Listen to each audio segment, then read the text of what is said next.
have you been out to your property recently? As I was telling them, I just spent 5 days out there for Thanksgiving. You did? Yeah, it was fabulous. Cool. Yep, we went out Wednesday afternoon. I just came back last night, and I was regretting that I had to come back. Yeah. Nice Great out time. there. It was beautiful this weekend. Yeah, I was down in Chokoloskee on Tuesday. We got a little cool front, a little bit of rain. Yep. Wasn't bad. What temperatures came down. The Swamp Angels weren't too bad. It's good. I was supposed to go fishing on the previous Thursday, and then we had that fake hurricane that kind of blew through here, so that kind of ruined my fishing trip. And so we rescheduled it for the following Tuesday, which was cool that my buddy was able to reschedule me, for that time. So we had fun catching little tarpon and all kinds of things like that. I took the kids out. We took the turkey necks and the gizzards and the liver and the heart, and we put it in crayfish traps. And we caught crayfish out in some of the canals and the swamps. The kids had a blast. Nice. Not very many, but it was a good time. All right, cool. Swamp lobster. I was right down the road. Were you? You should have gave me a call. I was out there for 5 days too. One of my neighbors. Really? Yeah. Man, I got to get aboard your guys' plan. You're out catching the snakes. What do you say? Second largest snake. Second heaviest. Yep. Second heaviest. Second snake heaviest snake ever caught in the state of Florida. I guess officially. I'm sure there's been bigger ones. Is it a Florida thing or is it like a national thing? No, that's a Florida thing. Okay. Yeah, we don't want these national. That would be really bad. Yeah. Yeah.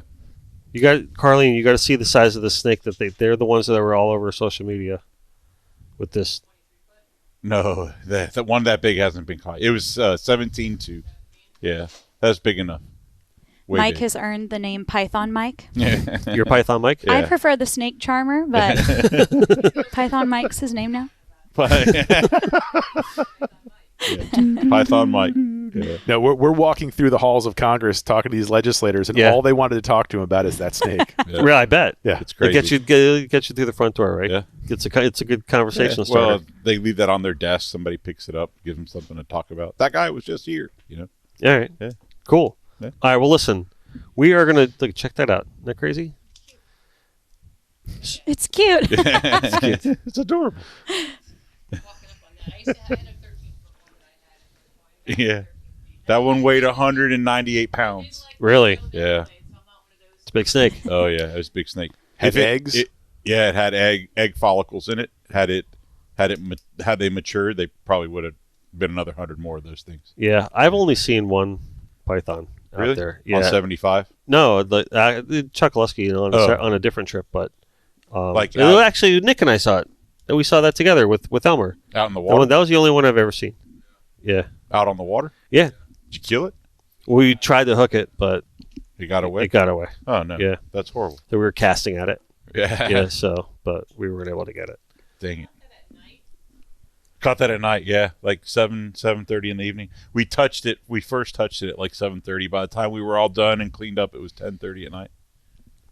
Yeah. All right, cool. Well, listen, we're going to jump right into this. Yeah. All right. Welcome, everybody at the table, to the Connected by Water podcast. Fueled by our good friends at Papa's PLR Rum, who remind you never to be a spectator. I'm your host, Dennis Friel. Please find us all over social media and YouTube and Spotify and Apple, and subscribe and like and do all the things you're supposed to do when you watch and follow a show. So I'm here today with some really cool people. Tom Oates, Mike Elfenbein, Diamond Bergeron. Very honored that you're here Thank today. you for Thank you very having me. much. Absolutely. And you're going to educate people today on the Western Everglades primarily, right? And Everglades among other things, but that's basically what we're going to be talking about today is the Everglades, the beauty of the Everglades, the responsibility of conservation and keeping things the way they should be, and also some news and different things that are happening out there.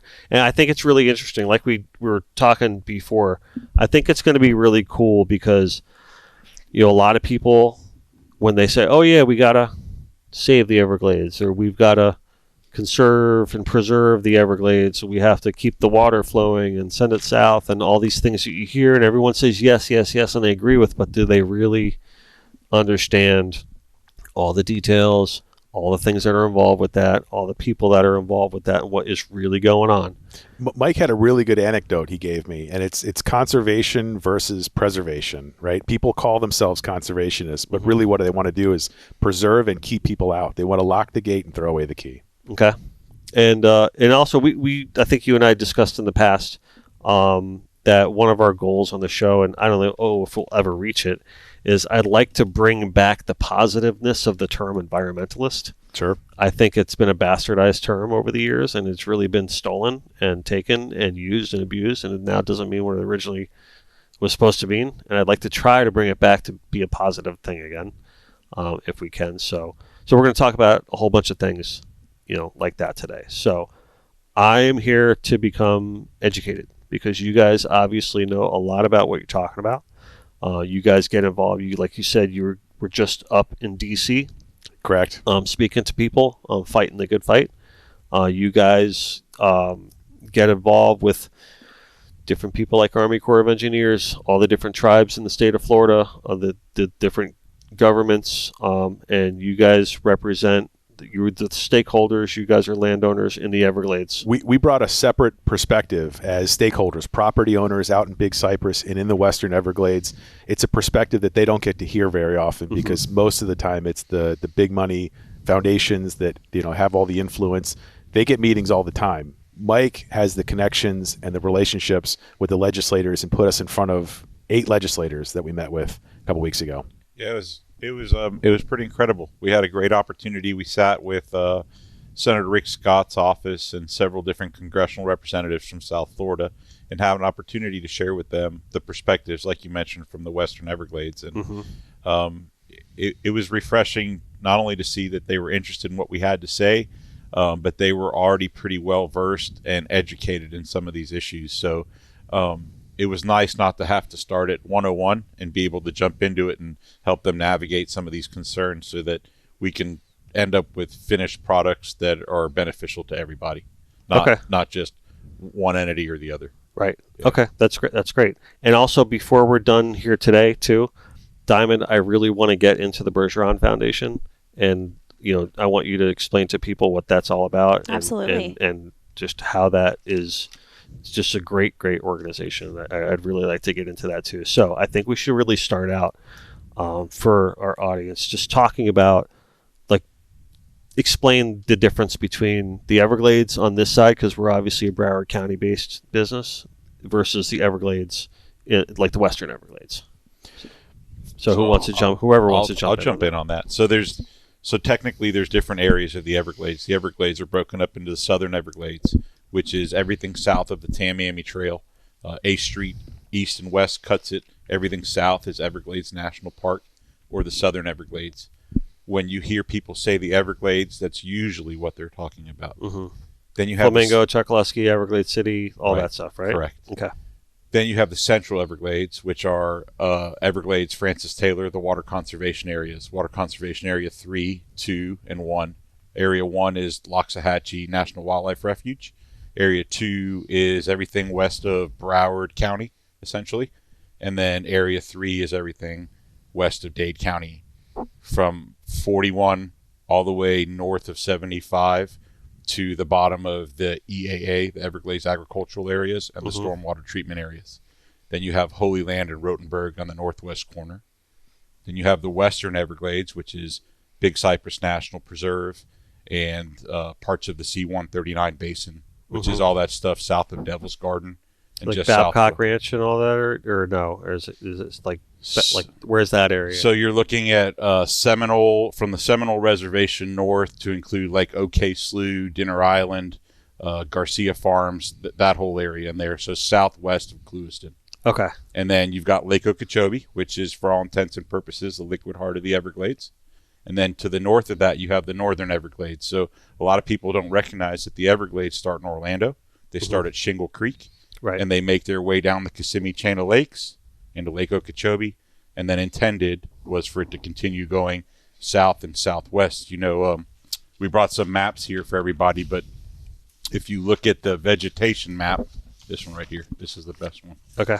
You'll see that, everybody says send it south, but if you look, it goes southwest. Right. All this went southwest, right? So this is the Western Everglades, Lake Okeechobee, Northern Everglades, and the Central Everglades. And then everything down here is Everglades National Park. Okay. For those of you watching on YouTube, I'm going to hold that up, and he's kind of talking about the flow all kind of out to here. So I'll give you some real world perspective. Everybody has driven across Alligator Alley.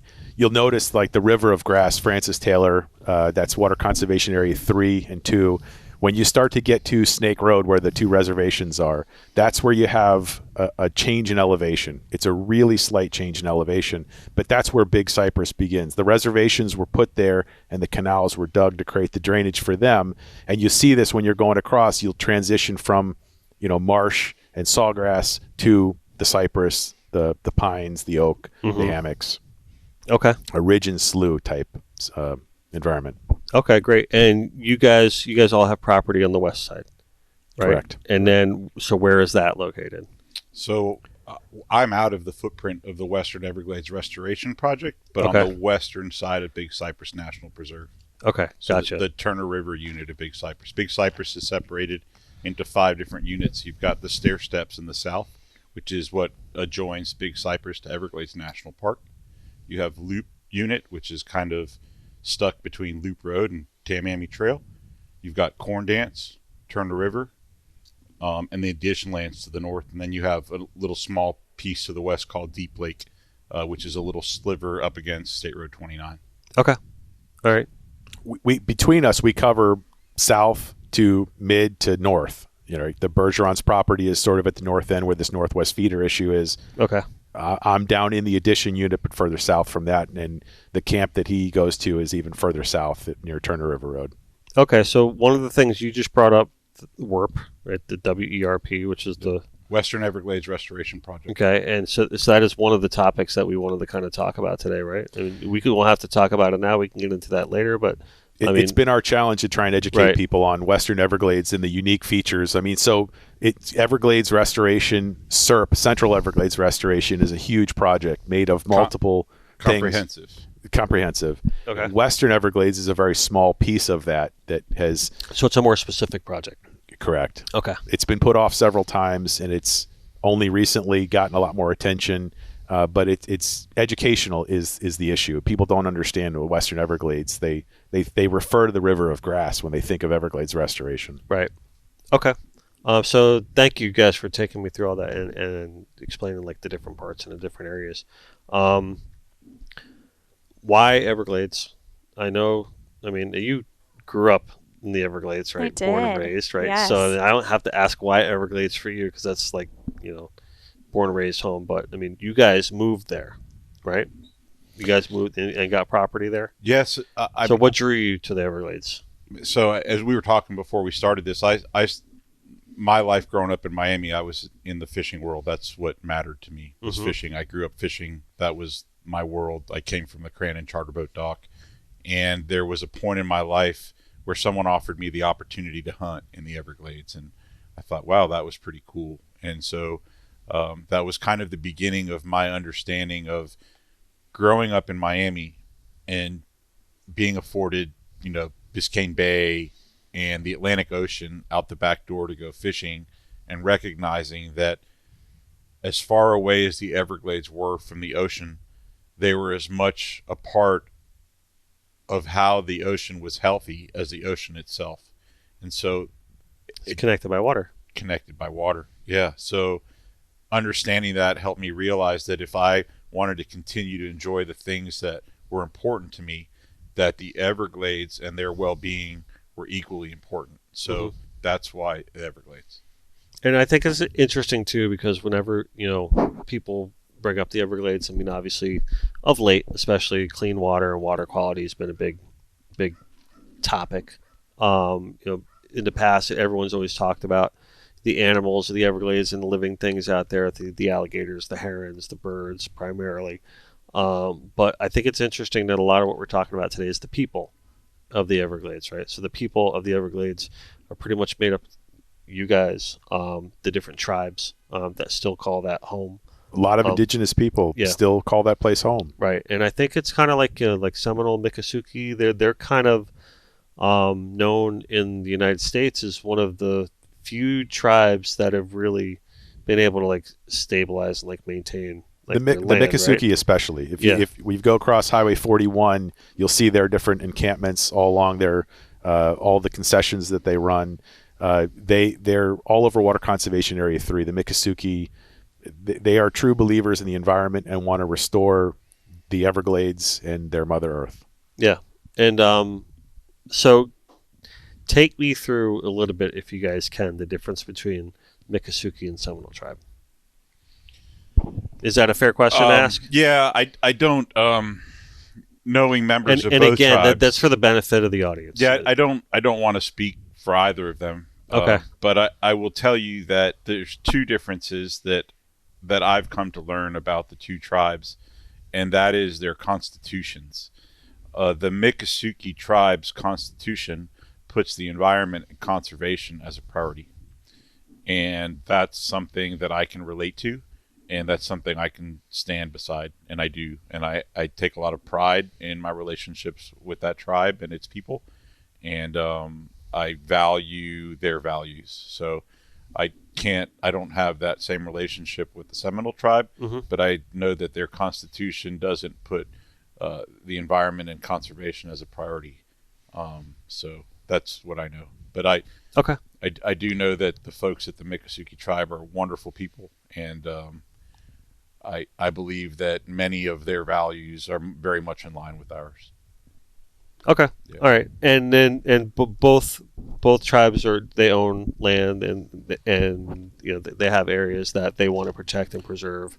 So the two federally designated reservations that are border the Western Everglades are the Miccosukee Reservation, primarily identified by the service station on Snake Road. Okay. And then north of that is the Seminole Reservation. Combined, I think it's about 80,000 acres between the two reservations. But there are two distinct reservations there in Big Cypress. Okay. So, you guys have gone to the Hill about a situation that's going on out in the Western Everglades right now. And, you know, I remember that when you and I were discussing it first, you said something really distinct to me, that the goal for all this, the chief concern, is protecting the environment. Correct. Goal number Right. one. Right, goal number one. And I think that was really cool that you said that, because I'm like, you know what? Thanks for kind of making that clear, because I think a lot of people can maybe misunderstand the motive. Well, I mean, and I think if that's goal number one and that's motive number one, I think that's really important for everybody to know. everybody has their own interests, right? I mean, people look at me, I'm a stakeholder, I'm a property owner, I have a vested interest in the outcome of Western Everglades restoration. It may affect the quality of the time I spend at my property, the quantity of water that I have on my property. I have a certain personal vested stake in this. However, chief among my concerns is the environment. If you can give me a plan, WERP or whatever other iteration of this plan, and you tell me the environment is going to be served best by this plan, I'll get behind it 100%. Okay, so explain what WERP is. So the Western Everglades Restoration Plan is a very small piece of the comprehensive Everglades restoration. It's that western basin. In particular, if you look at where the reservations are, there's a canal. It's called the L28 Canal. There's the L28 and the L28 Interceptor Canal. Okay. This canal was installed sometime in the 50s, 60s. Its primary purpose was to drain. It was put in by the Conservation Corps, now referred to as the Army Corps, and it does a really, really good job at draining that basin.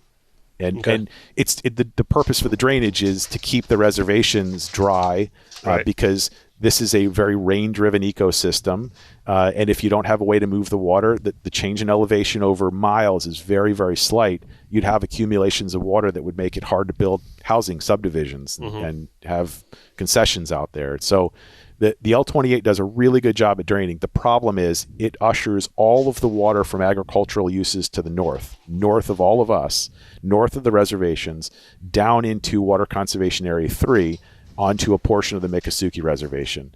There's a triangle where these two canals come together, and it's called Sand Point.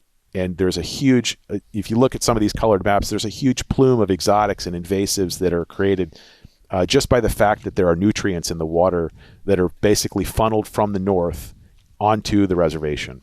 Okay. And so one of the chief goals of Western Everglades restoration is to remediate that. To that big green circle there. Yeah. That's what we're talking about. So Okay. Here, show the camera. Nick, can you put the camera on here? This canal ushers all that dirty, polluted water to the end, and what has occurred over time is it has fed that imbalance in nutrients has fed the growth of invasive vegetation within the boundaries of the Miccosukee Reservation, which lies within Water Conservation Area 3. Okay. All right. Got it. So, is there a solution to this right now? That's a great question. I mean, because it sounds like it's affecting a bunch of different people, right? In different ways, right? Am I wrong for saying No, that? It absolutely, no matter what you do, you're going to affect somebody. Yeah. And the Okay. So that question makes it is, really hard. It makes it very difficult. Yeah. Makes it very difficult. Okay. So you might ask the question, Dennis, what if the canal is the problem, why not just get rid of the canal? Okay. Hasn't been proposed, right? The canal provides drainage to some, but it also funnels water to others. Is it? But I mean, would there be an alternative? There have been plenty of alternatives. Okay. One of the alternatives we beat last year was this 5,000 acre STA that was going to be built on a piece of property that's adjacent to hers. Okay. In a pristine cypress slough. I mean, it would have been the Kissimmee Billy Strand. It would have been absolutely devastating for this. And we took care of that. They didn't realize where they had put it. When we took them out there and showed them this property, Diamond and her father took people out there and showed them this. They agreed. Where they wanted to put this was ridiculous. Yeah, you got to hear it from Diamond the way she tells it, because she grew up there. You know, she's known it her whole life, and her family's known it their whole lives. So what happened? I will try not to get emotional because it's probably inevitable when I talk about this. You can get emotional. You're well within your rights to get emotional. It's fine. will. Totally fine.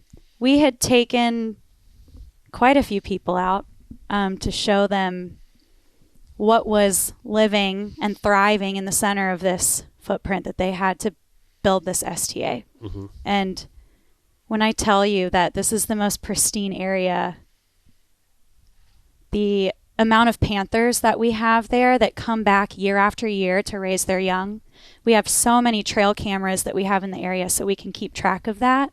So we have so much proof of that this place is thriving and doesn't deserve to be destroyed. My dad always said, can you imagine us sitting here having a press conference and a ribbon cutting in this area to build this STA, and we're bulldozing 500-year-old cypress trees? I mean, these trees are remarkable. They will blow your mind. And when we had people come out to see them, they had no idea what they were about to do. Right. And so that's why it's so difficult for us to trust them now, because look at what they were proposing before, and they said it had to be done. If you ask them now if it needed to be done, they have changed the plan. So clearly that wasn't the answer. Mm-hmm. Well, it reminds me a little bit about, putting the wrong people in the wrong places to make the wrong decisions. We deal with that here right off the coast with fisheries management and science, and, where they make decisions for new proposals and different things, and making new laws and new rules for regulations, and they don't really ask the fishermen at all. For example, one example that we use on this show is shark depredation, and the battle that we've been fighting here to curb or control that, and we would always get knocked down. Now, we started talking about it on this show very early on. Now it seems like everyone's talking about it, which is good. I'm happy that it's a bigger conversation. What they first started doing was saying, we'll send out scientists to search for sharks to see if we can do this, and they're sending them out in like 400 foot of water. It's like, well, we're catching them in 150, 200. You know what I mean? You're in the wrong depth. You're not where they're at. You're not where we're fishing. You're not. So they're not, there's no sharks, and it's not a problem. It's like, well, yeah, we'll come in a few hundred feet, and you're going to experience a problem. And they're not listening to the right people. That's what it sounds like to me. It's like you got people just like throwing a dart on a map. Right. They say, there, that place, right? Well, it's like, well, go to that place. So Well, these scientific bean counters needed to put a 5,000 acre STA somewhere, and that seemed like the best location Right. because it was right on the spot in the map where they needed to put it. yeah, The crazier part was the fact that they went through with proposing an STA, planning it, and proposing it to the public without ever first contacting the people whose land they intended to build the STA on. mm-hmm. So that, imagine you're a landowner, you've got land in your family for 5, 6, 7, 8 generations. You know, that's when you've had land in your family for that long, that's your heritage, it's your Right. legacy. And so here comes the government having a public meeting telling the public that they're about to build an STA on some of that heritage land. And so imagine everybody's surprised when that happened. And now the Corps expects those same people to want to come back to the table and work with them. And how do you do that? yeah, You've already breached that trust. You've already proposed a project that your staff clearly dropped the ball on. They proposed something that was never going to work and tried to force it down everybody's throats. And so you have to consider that this is only the recent time that's happened. In 2019, the same thing happened. And so I'll give you a little bit of back history. Inside of Big Cypress National Preserve, kind of like what Tom has and what I'm privileged to be a part of, there's 250 or so inholdings, people that owned land within the footprint of Big Cypress National Preserve before it was a national preserve. So the compromise at the time that the preserve was created in 1974 was that it would be, instead of a national park, a national preserve, to allow for things like inholdings, to allow for continued recreational use, to allow for hunting and fishing. And in the enabling legislation by the Congress at the time, it was clearly stated that there would be no attempts to remove those private property owners from their land within the footprint of Big Cypress. They were given that protection by Congress. So I'm so happy you brought that up, because that is another thing that we discussed. The difference between preserve and park, Correct. right, is huge as to the freedoms that you're allowed. So what? So with park, you basically you can't do anything. Nothing. There's no consumptive use. It's a park. You're done. That's the way it is. It's the way it's always going to be. You got a guy in a khaki shirt running around telling everyone what to do. Well, So- right? but let's back up for a minute. If we go back to the 40s and the 50s, when Everglades National Park was being advocated for by the Glades men and women that wanted to preserve that, when a park was chosen, anybody that owned property in that footprint lost their property. They were Right. condemned. Yep. Right, and that was a huge loss to the community that had fought so hard to try and save that area. And then we did it again in the 1970s. Not me, but the Gladesmen and women that were around in the 70s for the Big Cypress Preserve. So Big Cypress in total is 750,000 acres. 30,000. 730,000 acres. So The size of Rhode Island, to give you an idea of how big that is. Come on, Big It's Cypress massive. National Preserve is the size of Rhode Island. really? Yes. That's pretty interesting. That's giant. Wow. Huge. So it was 1974 was when the original footprint, right? Yes. The addition areas were left out. The addition areas are right in the crux between the reservation and the main preserve, and that was 1986 when it was made a part of the preserve. So that when you're a preserve, you have what? The preserve was created as a compromise. There wasn't such a thing prior to the Big Cypress National Preserve.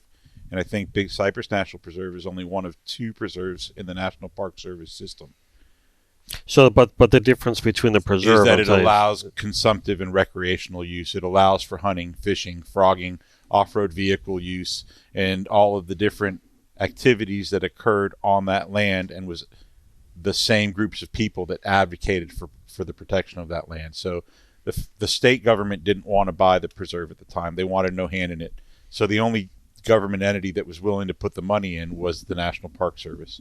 And so they bought it, and the stakeholders realized that with the Park Service buying it, if it was a park, they were going to lose it. So the compromise between the Gladesmen people, the sportsmen, then the environmentalists that you're trying to get back to, and the different tribal parties was that this was going to be a preserve, and those recreational and consumptive uses and inholdings and private properties would be incorporated in that process. And so they were. And so we now have Big Cypress National Preserve. So how much of the water is running through the preserve? Diamond, how much water is running through the preserve? A whole lot, if you Yeah? ask me. Yes. Okay, explain that to me. So our property borders the Big Cypress. We're just north of it. And when I tell you that I have to use a paddleboard to get to a lot of my trail cameras that are right along that fence line, I'm wearing waders. I can only get so far until I have to swim. That is not a joke. Right.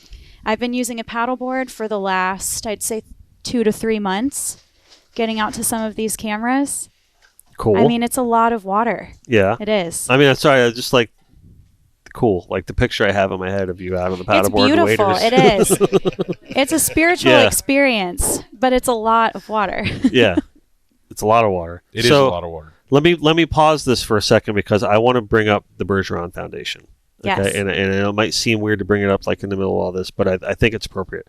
So explain to me the goal, the mission about Bergeron Foundation, because I want to kind of bring this up back behind to see what their role is in all this. Yes. So, gosh, my dad's been involved in Everglades restoration for many, many decades now. Maybe 40, maybe more. I know as long as I've been alive, and that's 32. And it's felt very organic. It's very... it feels authentic because we're Glades women and Glades women, or Glades men and Glades women, my entire family, and we have such a connectedness to the land that it feels very grassroots for us. We're not a big, corporate foundation that's lobbying and, doing all of these fancy things and wearing suits, but it feels we're connected to the land and connected to the people. And for me, I was in Nashville for the last 10 years. I moved there to pursue a country music career, which I'm still writing and singing. But I had a moment where I realized the music business can wait, but the Everglades can't. Right. It's a good way to say and that. I'm gonna cry. It's okay. But it's been an honor for me to be the vice president and work alongside my dad, and I have all of these memories of him standing, in the Central Everglades in chest deep water, pleading for them to, open gates because all of these fur-bearing animals that he once saw are no longer there. They can't survive. Right. So those are my childhood memories, and it's been really wonderful for me to get to stand beside him in that water and echo that. That's great. Yeah. We discussed that a little bit, I think, before the cameras and mics were on and where cameras were rolling and everything, about my admiration for your father. But part of the reason is, and I gave the other reasons, he's self-made man and all the other great things that make him who he is. But there's really been no other person that has championed the preservation of the Glades like he has. Absolutely. I mean, people want to look, Marjorie Stoneman Douglas and all the different work in the past and everything like that. But really, when it comes to like boots on the ground and actually getting stuff done, it's your dad. And that is the mission of the foundation right there. And you're when Governor DeSantis came into charge and then he, tapped your dad to handle things, I was very, very happy with that decision. The FWC commissioner. Yeah, I thought that was absolutely a really, really great move. So yes, I had attended a lot of those FWC meetings with him, and so I've been in the background quite a bit, but he's one of the last people to have saw the Everglades before it was compartmentalized. So for him, he knows what it used to be like, and he knows what that environment deserves. So I'm just happy to do this too. So when you're out there, like on your paddleboard and you're checking all the cams and stuff, you're kind of like your watchdog in this situation, right? And have you seen like up or down recently on how things are looking out there right now? We've had a pretty wet year this year. It just shocks me that, we're having discussions with people that are telling us that we need to rehydrate this area. Right. And I'm sitting here, just remembering all of these moments throughout these meetings where these people are telling us, we need more water. Right. And I'm sitting on this paddleboard, I would have to swim here if I weren't sitting on this paddleboard right now. How? So you think that they're saying that almost just kind of like as an excuse to divert water into different areas? What's their motivation? Let's put it in perspective. Yeah, please. So in the dry season, this is a rain-driven ecosystem. This isn't water that, comes in from other places, albeit there are some canals that move water and provide some drainage. But a rain-driven ecosystem that returns every year to the same high water marks that are on these same cypress trees that are older than the discovery of North America. Mm-hmm. Okay? These are the trees that are in her backyard. That high water mark is hit almost every year. 9 out of 10 is what her father would say. Okay. There's no problem getting to that high water mark. There's no lack of water in the wet season. However, in the dry season, the water table goes down substantially. And the Army Corps and the South Florida Water Management District argue that rehydration is necessary to eliminate the fuel risk of fires burning too hot and destroying the vegetation, destroying the ecosystem. And so they want to rehydrate. The problem is all of Florida is a rain-driven ecosystem. Right. There's only one time of year when you have enough water to rehydrate, and that's in the wet season. So how much more water are you going to add to an ecosystem like the Western Everglades without causing some degradation, causing the channeling, bringing in the dirty water? When we're talking about the STA, that was a treatment feature that the Army Corps had determined and the district had determined was necessary because of the quality of the water coming from the agricultural uses before it was introduced into the Big Cypress, into these pristine areas. Well, the STA was a bad idea. It was placed in a location that wasn't feasible because they would have destroyed all this beautiful ecosystem, the Kissimmee Billy Strand. Mm-hmm. So now the STA is gone. Well, what's next? Well, now they're just going to treat it in place. They're going to treat it at the source, right? These are the catchphrases. At the source. They want us to trust them that they're going to resolve these problems. We're skeptical, and we want to see how they're going to address this. There's no STA, so there's no treatment program. So how are they going to treat at the source? What is the source? And they're trying to get this done in an expedited manner, and they're trying to meet the goal. There's a Water Resources Development Act bill that's passed in Congress every 2 years on the even years. So the next year for that is 2024. So the agencies are in a hurry to get it across the finish line by then. The problem that we have, that everybody has, is that the Army Corps is asking for authorization of this project without putting forward a plan of what the project is going to be. So they're saying, trust us, we're going to authorize this for $2 billion. Mm-hmm. And then after we get that permission to spend the $2 billion, we're actually going to tell you what we're spending it on. So it's like you got to read it. You're going to sign it before you read it? Yeah. Totally backwards. Somebody said that before, right? Yeah. You got to sign it before you read it? But we're keeping politics sign out it of so we this, can find out what's in it. That's what, right? Yeah. So, you take that into consideration, and then you take into consideration the STAs, and then you take into consideration where I was going before about how they were going to use WERP as a tool to condemn those 250 inholdings that were protected by congressional legislation. And you say, how could we possibly trust you when your track record indicates that you're going to do everything opposite of what you're telling us you're going to do? Seems arbitrary. Well, it's not arbitrary. It's just that they haven't earned the trust. I mean, their motivations seem like arbitrary. It's like not defined, right? There's a lack of trust, right? So when we were in Washington D.C. a couple of weeks ago, we were at what's called, or maybe I should say ambiguous. That might be, I don't know. I went to art school. We were at what was called South Florida Ecosystem Restoration Task Force. We call it Everglades Restoration Task Force. Right. And that task force is comprised of different members of state and federal government and a representative of both tribes.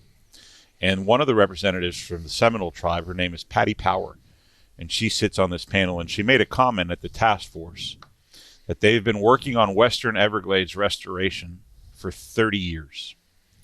And so during the public comment period, one of the people that spoke publicly and made comment suggested to her that if after 30 years of working on this project, you're only at 20% planning, what faith do we have that you're going to get this done in a reasonable amount of time and provide a reasonable return to all of the stakeholders involved?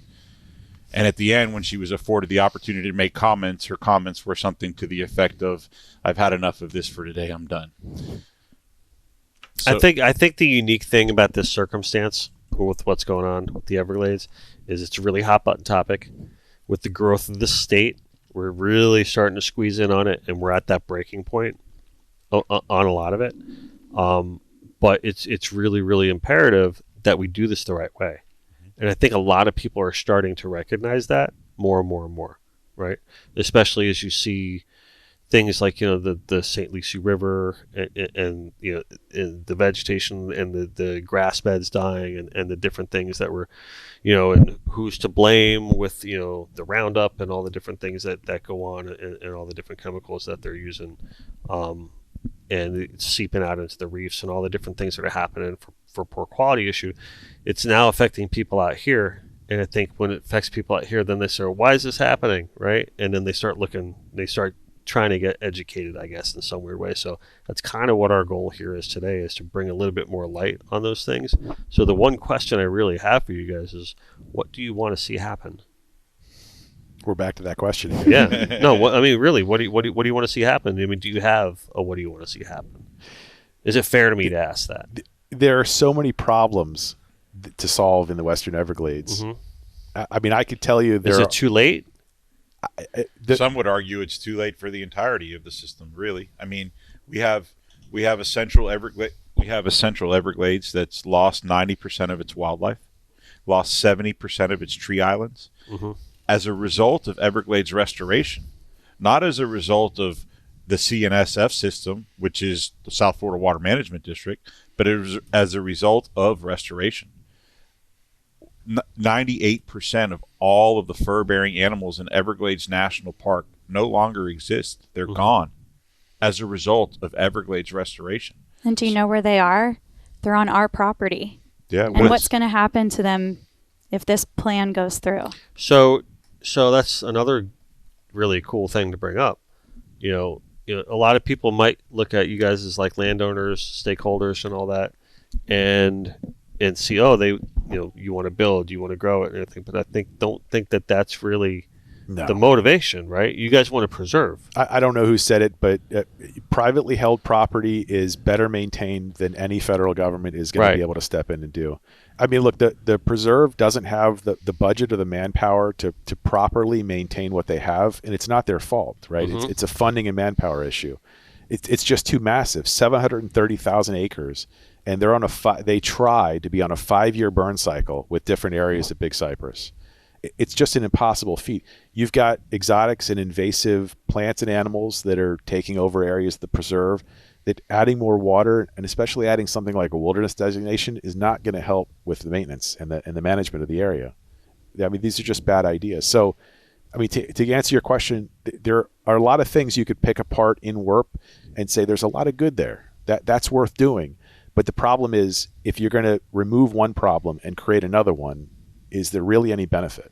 Right. Well, and so the other part to that is there's a lot of value in components of the project. There's additional conveyance for water flow to get water going south and southwest. Mm-hmm. Obviously, we want to ensure that the tribes are kept whole. We want them to get the benefits of the project that they deserve. There's no reason why the Miccosukee tribe should have their land completely and totally devastated by invasive growth as a result of someone else's nutrient pollution. But at the same time, that we don't want them to deal with that problem. We don't want their problem to become someone else's problem. And in this case, the reality is if you take the three of us out as individuals, the places that we're speaking about are the ones that are going to receive the consequences of these decisions. The same nutrient pollution that's feeding invasive plant growth on the reservation is going to feed invasive plant growth in the preserve. Mm-hmm.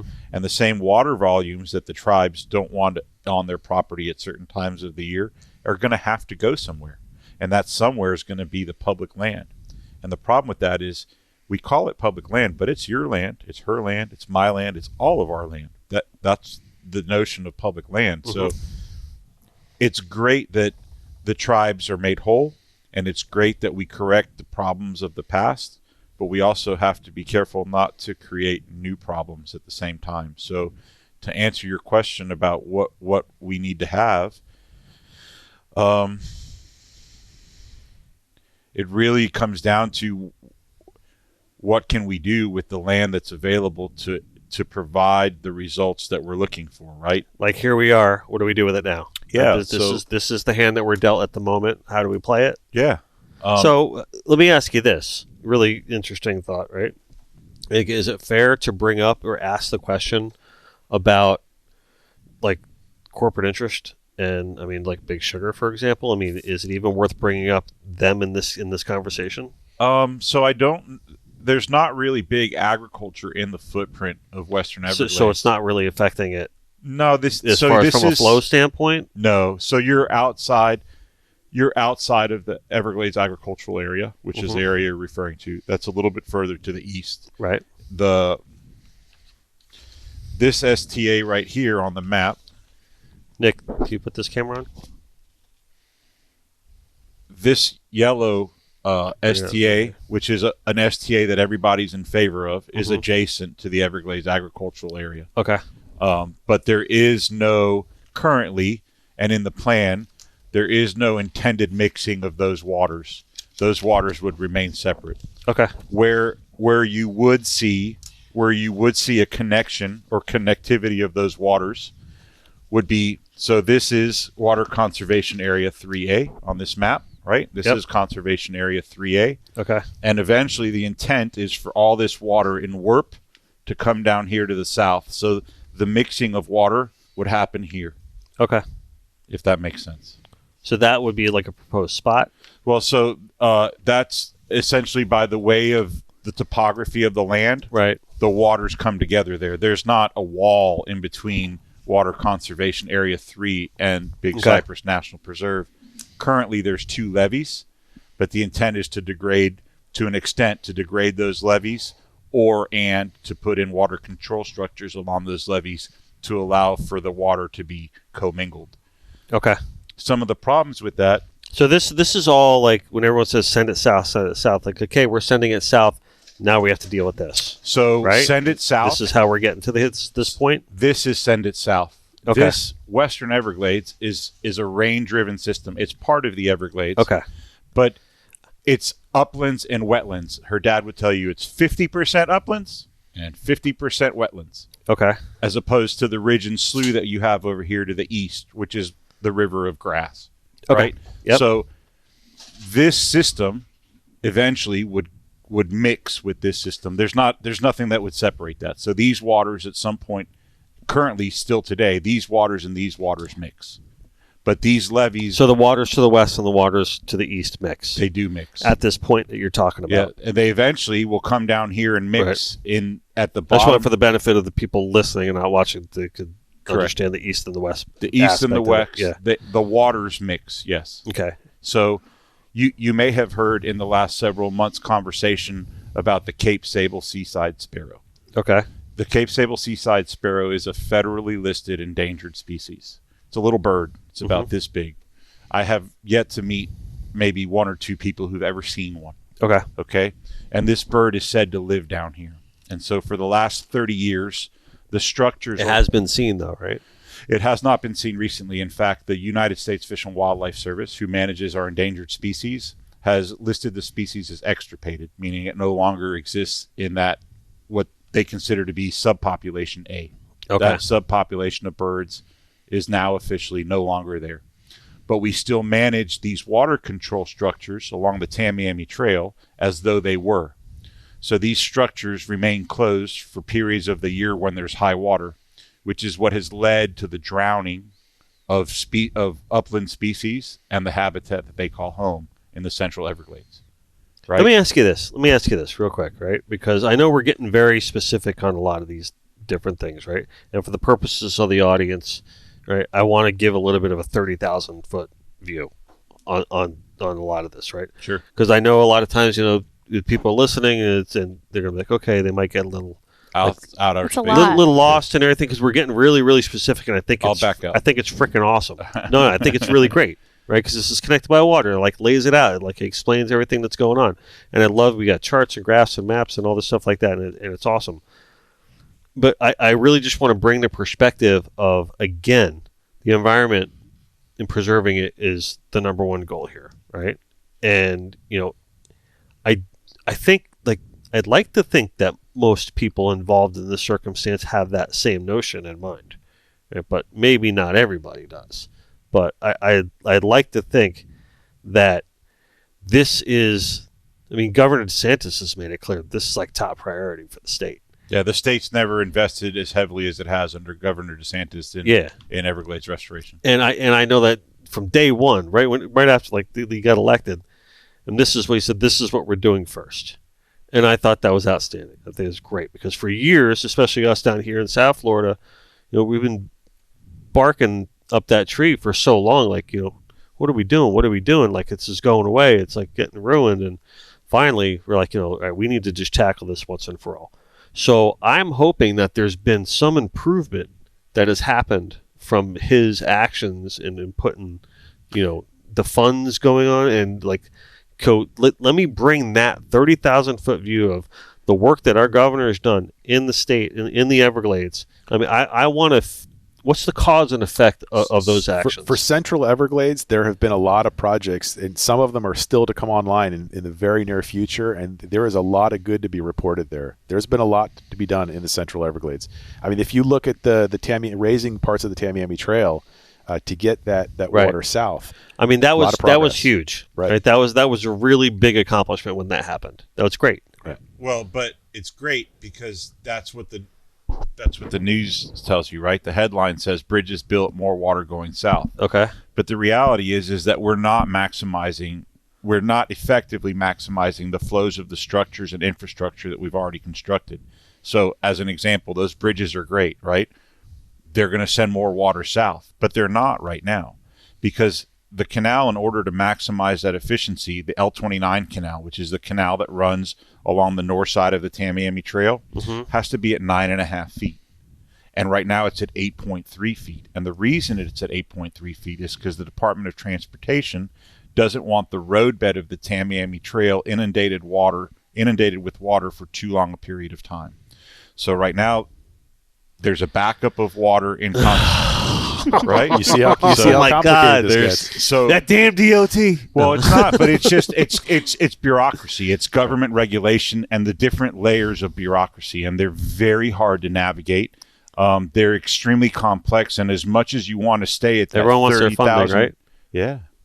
Well, I mean, look, these tree islands that are in Conservation Area 3. I mean, come on, that's what it is, right? Everybody wants their funding. These I tree didn't say islands. that. You said that. I said that. Yeah, I'll say that. I'll say You that said all day long. I didn't say that. I will. Well, it's back to I work, paint right? fish for a living. I'll say that all day long. It's back to work. We're asking for authorization to spend $2 billion of taxpayer money to create a project that the taxpayers have already suggested isn't worthwhile, right? And they're telling you have to authorize it before we can tell you what it's going to look like. Right. And they've already had 30 years to plan it. And in 30 years, they haven't been able to come to the table with a solid plan. Okay. Army Corps of Engineers. Great people. Wonderful people. Yeah? Great. The greatest people. Yeah? Well, I know many of them. And okay. as individuals, I would tell you they're all great. Explain to me that the battles they have to wage, the wars that they have to wage and all this, especially with the raising of the lake, so the dropping of the lake. The Army Corps of Engineers is amazing at what they do. I don't think that anybody could do what they do better than they do. The problem is that they don't make their own decisions. Congress makes decisions for them. Congress tells them what to do. Yeah, they do it. We might not like it, but Congress is who told them what to do it. That's who gives them their authorization. Mm-hmm. So, yeah, it's easy to point a finger at the colonel and say, hey, this is your fault, but he's doing his job. Yeah. I mean, they do take a lot of heat, right? Oh, yeah. I mean, you hear about it all the time. I mean, Army Corps of Engineer, but I'm just trying to bring up all the players in these situations. Sure. Just trying to lay it out on the table. And okay. Again, are we going to solve the world's problems in the matter of an hour here and a few glasses of rum? No. Probably not. But if we have more glasses of rum, it might feel that way. Yeah. Right. But at the very least, it's conversation's going to get started. And I want, my hope is that someone listens to this podcast and gets into what we're talking about or says, oh, you know what? That's right. Everglades. I always say that I want to save the Everglades, or I always say I'm all for it, but Do I really know why? Or what does it mean? Or what does it mean? Yeah. And that's really the purpose of today. It's just, I think, to be like, hey, like this is really what's going on out there. How are we doing so far? Fantastic. Okay. Yeah, you're doing great. All right. Just checking. Well, a couple weeks ago, we're at the Department of Interior for this task force meeting. Mm-hmm. The Department of Interior is a whole city block, maybe 2 put together. A very impressive building. 7 stories. We travel on our own dime to go up there so we can advocate for these issues in the Western Everglades. Mm-hmm. And we get our 3 minutes of public comment. All of us do our presentation. She gets up there and does a bang-up job. Really? Ends up everybody's emotional. I mean, if you didn't shed a tear. You have it on video? Oh, yeah. It's somewhere. Yeah, I I don't gotta know. see I it. cried It's on so much video. that I haven't actually watched it I back. gotta I'll see send it. to you. Guess I'll who send has to follow her?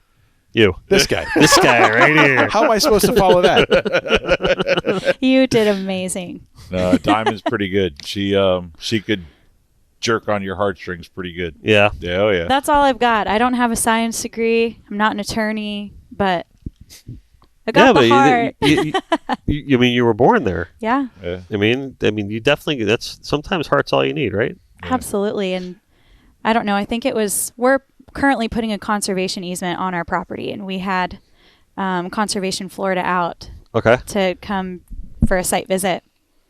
And within 5 minutes of them arriving, we were out on a Polaris, and there was a female panther just, maybe Oh, 25 really? yards walking in front of us. That's cool. And she looked back at us, and we locked eyes, and I was right next to my dad, which was really cool. I had always hoped that we'd see one together like that, and I thought, this is why I moved back from Nashville for her, because she can't speak for herself. And so that's why we pay the money that we do to fly up to DC and get some really expensive, nice looking suits for it. I'm not a big Styling. suit girl, but No?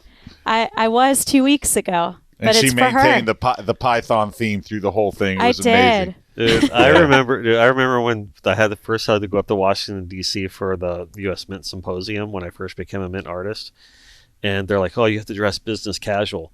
Well, business casual is like this to this Columbia. Florida native is like different to what business casual means in like the rest of the world. So I really I was like typing, like sending emails. I'm like, what, like asking the people to mint, like, what is business casual to you, and like all that. So I had to like go buy a whole new wardrobe. Like I don't own any of those clothes. I'm t-shirts and flip flops and all that kind of stuff. So I don't know, man. So I'm going to add to what Diamond said so people understand, because your listeners might not know what a conservation easement is. But a conservation easement is it's a tool that we're able to use here in Florida to help protect some of our land from development. And so what's important, and to your point about Ronnie Bergeron's legacy and what he does, is he's essentially saying, I am going to sell my development rights away and ensure that this land can be saved in perpetuity in its present condition. That's a huge thing. That's giant. And so she says it very lightheartedly, but I just want your listeners to know that that's huge. It's important. That is huge. Yeah. That is huge. That's outstanding. Yeah, her dad is essentially saying that this land is more valuable to me and my family as a house for wildlife than it is for me to ensure that I can make more money building houses here. And so in a Florida that's quickly being lost to development, to hear someone like her dad, who's been a leader in conservation for so long, do that is a testament to his leadership. So That's Yeah, what, I just very thought well people should said know right that. there. What you just laid out for Yeah. us. Thank you very much for saying that. That was pretty good. Yeah. So I was talking to a very good friend of mine who is an attorney. Just happens to be an attorney. I was talking to him about. They're good people. Yeah. They're all right. Some of them are okay. I almost spit out my papa's Pilar rum. No, but I was talking to him about what we were going to be discussing, and he says, ask them about eminent domain and how that plays a role in what you guys are doing. Imagine If at all. Imagine you're a 5th generation cow-calf operation on this proposed footprint for this STA, and you find out about the fact that they're going to condemn your property to make this STA 2 weeks before a public meeting in Immokalee. The Heather Kleckler went with us to D.C. It was her family that owns this property where this STA was proposed. They've been there. Her family were the original pioneer settlers of the land. Really? That's how far back their lineage goes. I believe her grandfather had dug the Lard-Can Canal. Yep, by hand. Wait, what happened? Dug a canal? The canal that they proposed to backfill, her grandfather had dug that canal. Oh, really? Yeah. To provide the drainage to make their land usable. Okay. Sorry, go ahead. So the eminent domain is the process where the government sues the landowner to condemn the property for public use. Okay. It's perfectly acceptable in areas where there isn't federal legislation that bars them from the condemnation because these properties, the inholdings in the preserve, have been protected by congressional act, right? So that's the difference between inside and outside of the preserve. Inside the preserve, the federal legislation says that the federal government is not capable of condemning a property so long as its use isn't inconsistent with that of the preserve. Outside the preserve, they don't have that same protection. So some of these elements that they're thinking about doing affect private property owners that are multi-generational owners of this property. And they face a lawsuit from the federal government in order to take the property from them for the purpose of conservation and for the purpose of Everglades restoration. This is happening. That's what's threatened. Yeah, so It's the way they're doing it is... who's being threatened with this? Can you say? Yeah, there's 50 landowners north of the Big Cypress Preserve. All being threatened with eminent domain right now. So it's not eminent domain at face value. The way it works is they're proposing what's called a flowage easement. Right. And the way a flowage easement works is the government assesses your property and determines its value. Okay. And based on its value, they pay you for the right to take away your protection from flooding. To convey water on the property. So they're telling you... What you talking about, Willis? Yeah. So they're so listen to this. This is kind of the insanity of this whole thing, right? So we're talking about Big Cypress National Preserve, where people have existed since before drainage, since before the canals were dug, right? Not just the white man, the settlers, but the indigenous people, the tribal people have existed there. They had their encampments there. They had their mounds there. They all existed there. They hunted. They lived there. They sustained themselves. Now the government is proposing a project that's going to elevate waters to a level that requires them to take away your flood protection. And if you say you don't want the flowage easement, that's where eminent domain comes in.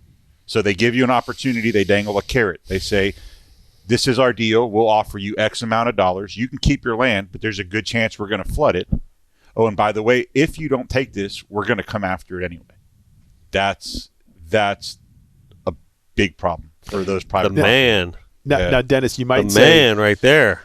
Yeah, that's a big deal. Wow. So what's the problem? Mm-hmm. What's the problem with conveying a little water on my property, right? I mean, in the wet season, I have water on my property now. So what's the problem with conveying a little water? What's the quality of the water? Mm-hmm. What's the quantity of the water? We don't know, but if you authorize this, we'll tell you. And does it stay longer? 200. So if you look at, this is the crazy thing. They provide you with models, computer generated models, right? So they bring you these models that tell you that there's going to be this amount of water for this period of time. But the models are only as good as the information you plug into them. So there is no project plan. They're just giving you models of what they'd like for it to look like, but there's no blueprint for how to get it there. That's what they want to authorize beforehand. All right, so paint this picture for me. You guys are up in Washington, D.C., right? You're standing there at the podium. You have 3 minutes? 3 minutes. What did you say? I had some pointed words for the people that were in charge of the preserve, the superintendent, Pedro Ramos. He stepped out during the public comment period, which I think was kind of telling of where he lies with what he's focused on with Everglades restoration. Which is? Well, it's hard to say. I mean, his interests don't align with our interests, at least not my interests. My interest is the environment and the preserve. If you look at the people in charge of the preserve and the people in charge of the people in charge of the preserve, there's a concerted effort to not focus on what's in the best interest of the preserve. And that was the point of my public comment. In 3 minutes, in summary, I said, who speaks for the preserve? We do.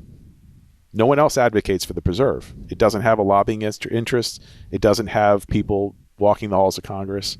It has the Department of Interior, whose head is now the chair of the Everglades Task Force, has appointed herself as such. But nobody speaks for the preserve except us. It's very interesting. I'm glad I asked that question because I'm glad you mentioned that because that's a great point.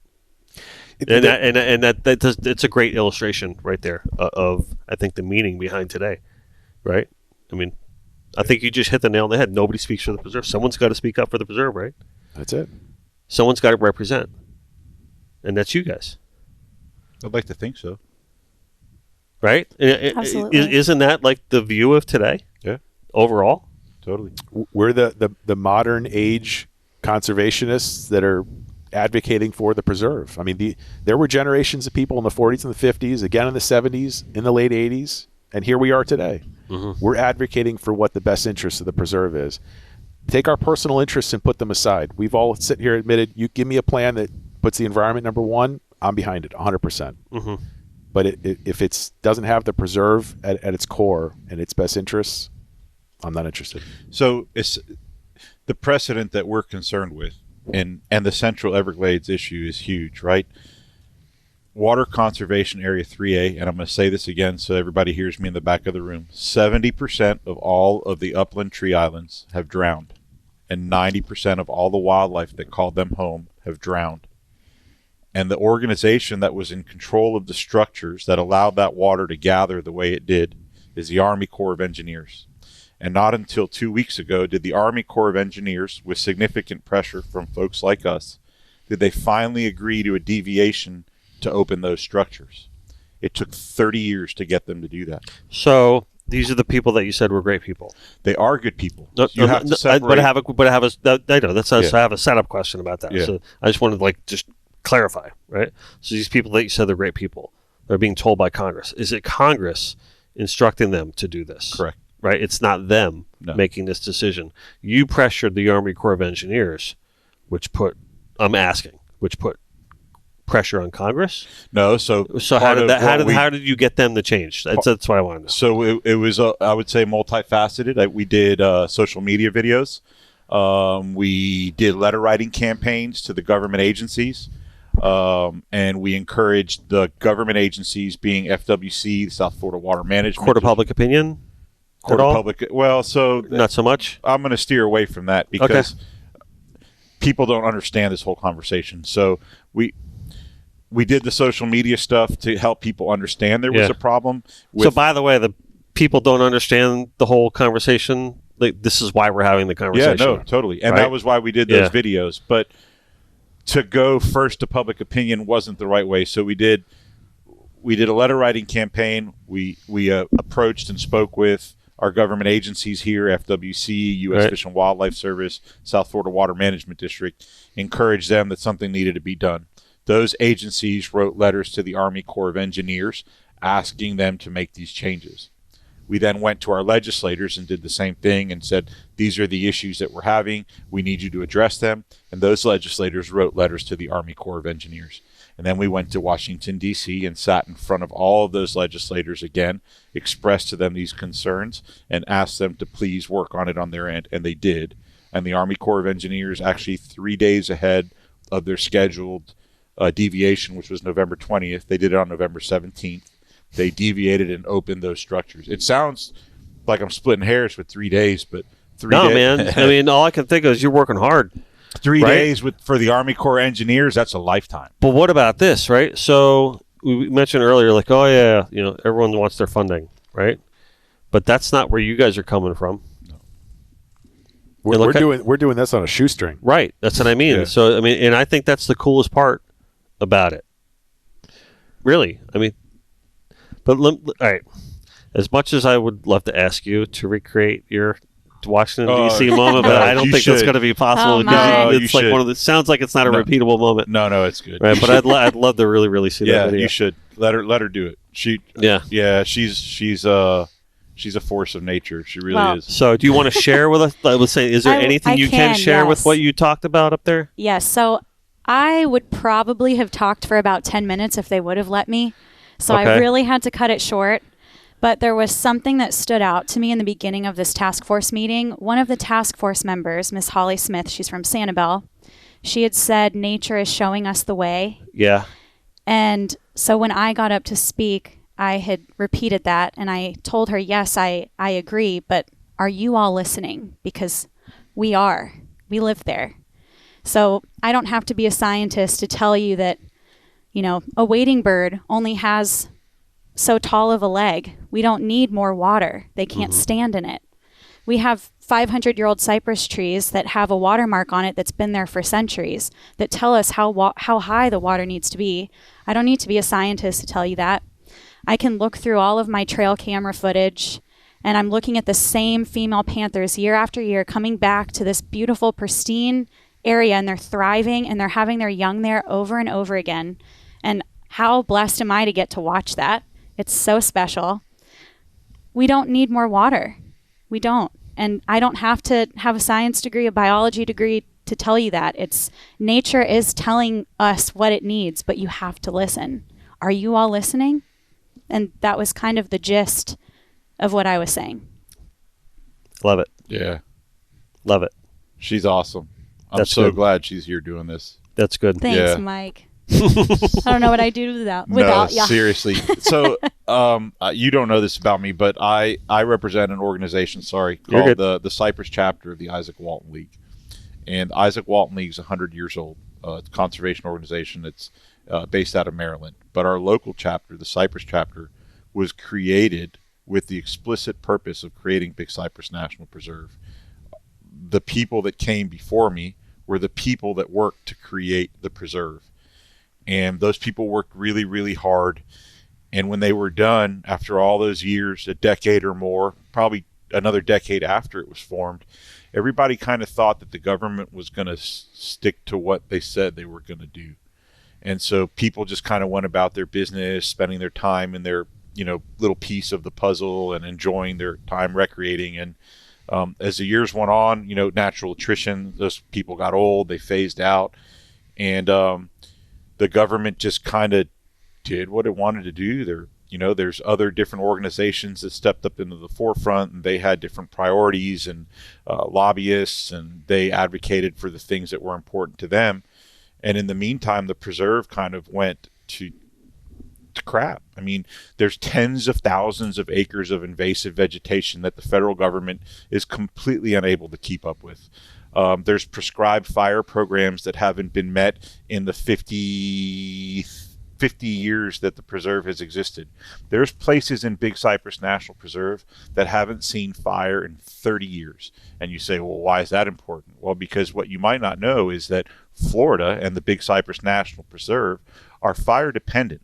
In order to have a healthy environment, you have to have a balance of fire and water. Fire and water is what shapes the environment in the Everglades. And so for the last 50 years, the National Park Service has, and I'll stop for a second and go back to what we said earlier. There's a difference between preservation and conservation. And the National Park Service inherently is a preservationist organization. Their ideology is that man's hand need not be here. Nature can take care of itself. And the reality is that the Big Cypress National Preserve, before it was a preserve, was farmed, timbered, logged, had cows on it, had farms on it, drilled. There's still oil being pumped out of Big Cypress National Preserve at this very second while we're sitting here talking. That's right. Right? There's a pipeline that goes from Big Cypress National Preserve underneath Water Conservation Area 3A all the way across the Everglades. The Sunnyland Reserve. You Google that. Nobody knows about that. Nobody talks about it. Nobody talks about that. Come on. They've been pumping oil out of the Big Cypress for 100 years or better. They're still pumping oil out of the Big Cypress, right? So for the last 50 years, the Big Cypress has gone ecologically to crap, whereas the last 10 years, we've had a complete decline of deer and fur-bearing animals throughout the southern portion of the preserve. That's the primary prey species of the Florida panther, right? So here we are 50 years later. Are the bears making a little bit of a comeback right now? I heard they're on the rise a little bit, right? The Big Cypress Bear Management Unit is the densest bear population of all the 7 bear management units in the state of Florida. The amount of bears that we see on our property incredible. Would blow your mind. Yeah. I had, he's very well known on Instagram. I won't say his name. Some people listening might know who he is, but he he's in the Big Cypress Preserve, and he's traveling all around the Everglades to film and video, and he had never filmed a bear. And I said, come out to our property. I'll find you one in 30 minutes. Hold my beer. And guess what? Oh, yeah. I found him a bear. Quick. Yeah, nice. So back to where I was going with this.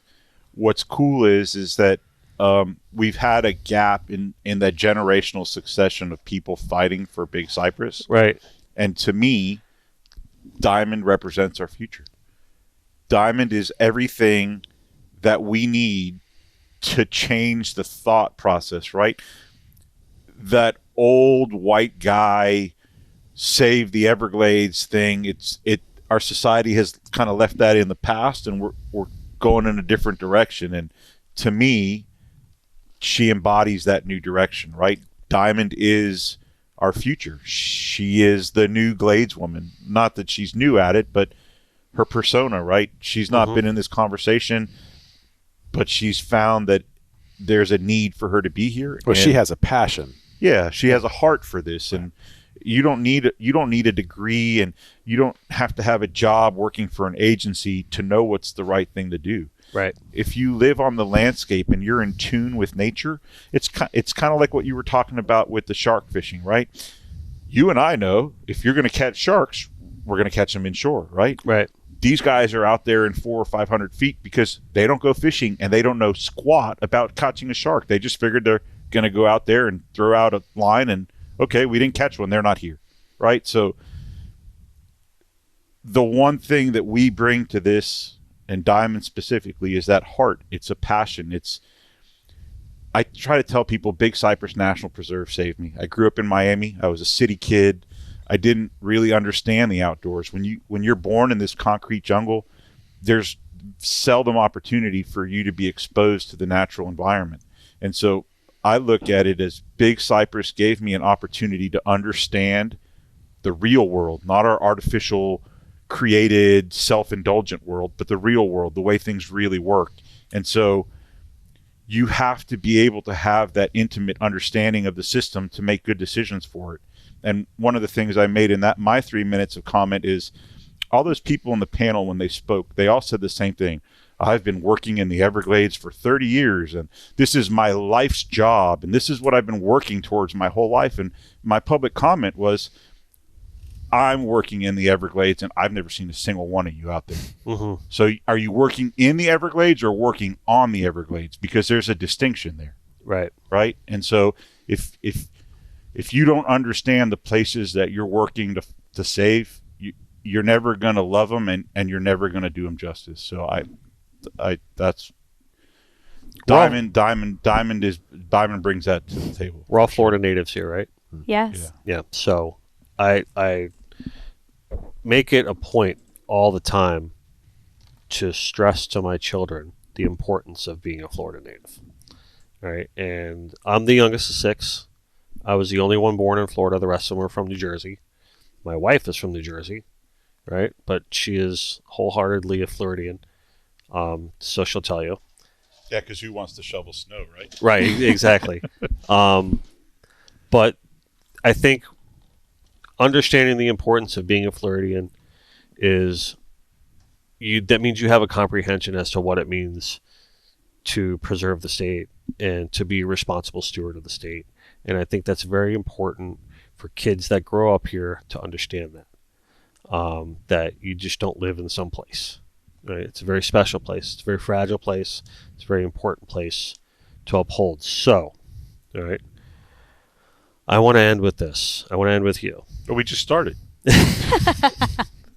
That's what it seems like when we're having these conversations. We can do an episode too. We can do an episode. Yeah. How much time do you have? We might need 3 and 4 too. I mean, do you guys want to keep going? I know that. No, we've kind of reached. You just got started, as far as I'm concerned. You guys. I mean, I'd love to have you guys back sure. on. I mean, and honestly, like, no offense to you guys, I'd love to have a one-on-one podcast with you someday. I would love that. I think that'd be outstanding. I would love that.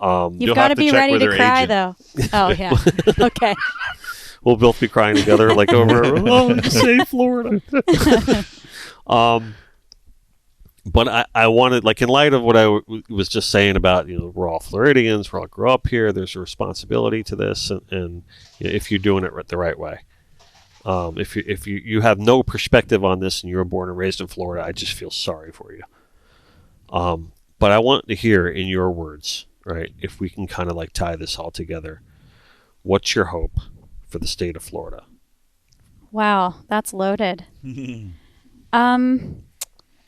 Something that my dad always says is, this is God's land and we're just its caretakers. And my hope for Florida would be that every Floridian adopts that mindset. That's really it. I think that's perfect.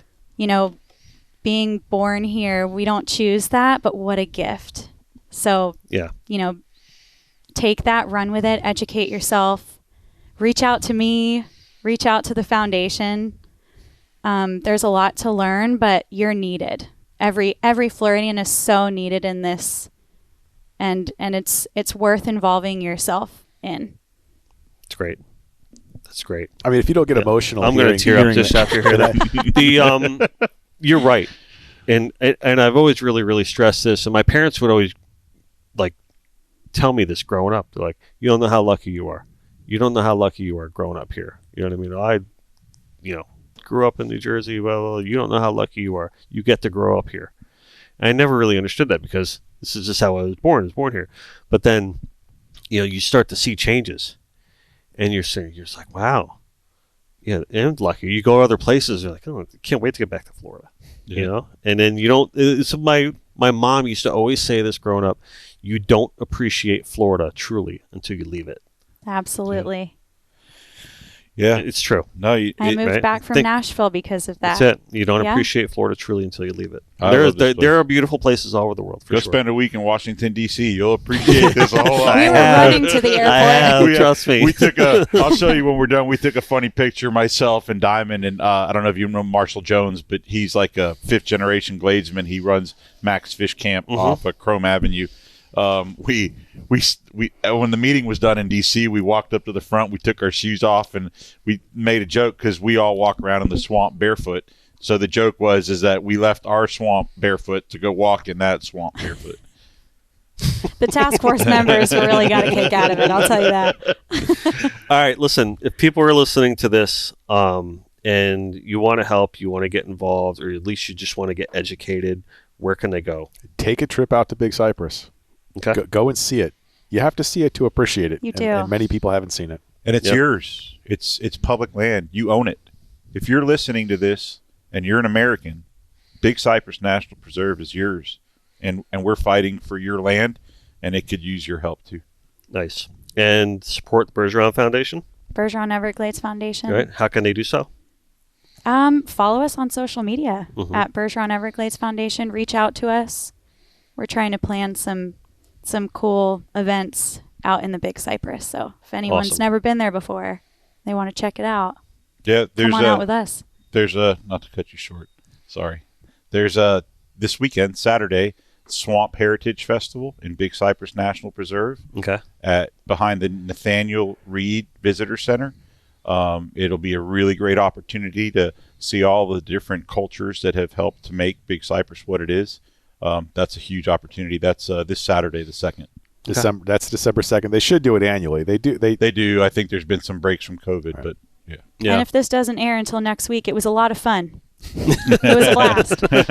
No, we're going to air this on Friday, so it'll be the day before, so people might be able to hear this and get there in time. So, all right, cool. I hate ending great conversations. Me too, because we were just, right? like I said, we're just getting amped up here. Yeah, we'll have to do it again. Yeah. We'll have to do it again. But maybe you could do one in Big Cypress. That'd be great. Come out to Green Glades West. That would be great. Yeah. That would be cool. That would be cool. Yeah. We could do Let's do it. Buggy ride. Let's do that. Yeah. Yeah. And then we could start talking after the buggy ride, so it's all fresh in your mind.